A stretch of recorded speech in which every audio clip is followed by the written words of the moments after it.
In this video, we're going to show you how to preserve your underground buried downspout system. We're going to teach you how to do it yourself. This will save you hundreds of dollars, possibly even thousands of dollars, depending on how many downspouts and how big your house is.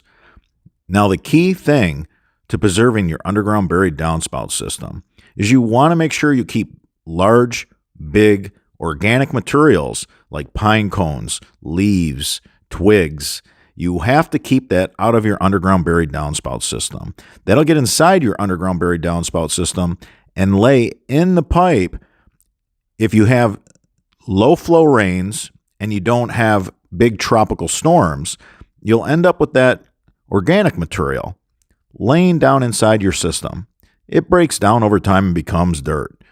If you get a good 2-inch rain, it will flush out the system, but every once in a while, you'll have some organic material that you just can't get out of the system, and it causes a clog. This is the #1 reason why roof runoff systems fail. You want to dig up the line at the house. Right at the downspout, you want to dig up the line. You're going to need a little bit of slack in the line so that you can work with it.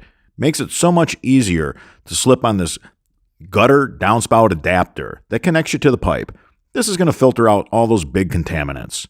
You want to install a 90 if you don't already have one on your line. This is going to make this install super easy. And then you want to tape at the 90. That way you don't have any leaks up at the house. You then go ahead and you have a riser coming off the 90, and then it's super easy to go ahead with this gutter downspout adapter to 4-inch pipe. Now this will sit into any 4-inch pipe. It doesn't matter if it's PVC, corrugated, doesn't matter if it's thin wall PVC or thick wall. It will fit inside any pipe that's 4-inch. This clog-free design has a vertical screen. It's a coarse screen and it stands quite tall. This is so that the leaves can't form a seal. Wet leaves will form a seal and it'll end up not letting the water through. Everything else on the market has a screen that's either too tight, where it ends up with like this biofilm from pollen and tree buds and everything plugging it, or it lays down too horizontal. This is standing up really nice, and it allows for the leaves to get wedged in the housing. This is the key to this vented Cleanout leaf filter and its success. The removable center part of the screen makes it super easy for you to put a garden hose down and flush your system out once a year, just for a peace of mind.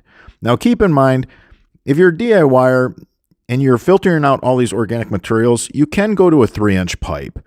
You're not flowing big organic material now. This is a 4-inch pipe, and you can just see how deep we had to dig. We were basically extending a 4-inch system out further away from the house.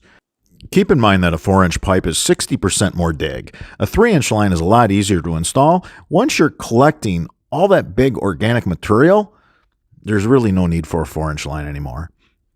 Take the door off, and it's a lot easier to handle. Now, if you don't dig up the line, it's going to be a little bit of a tight squeeze getting it on. We like to dig up a little bit more of the line, making that installation super easy. And if you take the door off, it's really nice to hang on to. Gutter guards are unsightly, and they come with a lot of problems.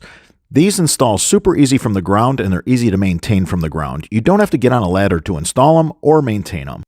The coarse screen allows shingle, gravels, tree buds, pollen just to wash through the line. It just catches the big organic material. It doesn't take away from the house. It's really stunning. It's actually quite beautiful. They look best when you install them close to the ground. If you found this video helpful, give us a thumbs up. It supports the channel. And if you have any questions regarding this vented Cleanout leaf filter, leave them in the comments section.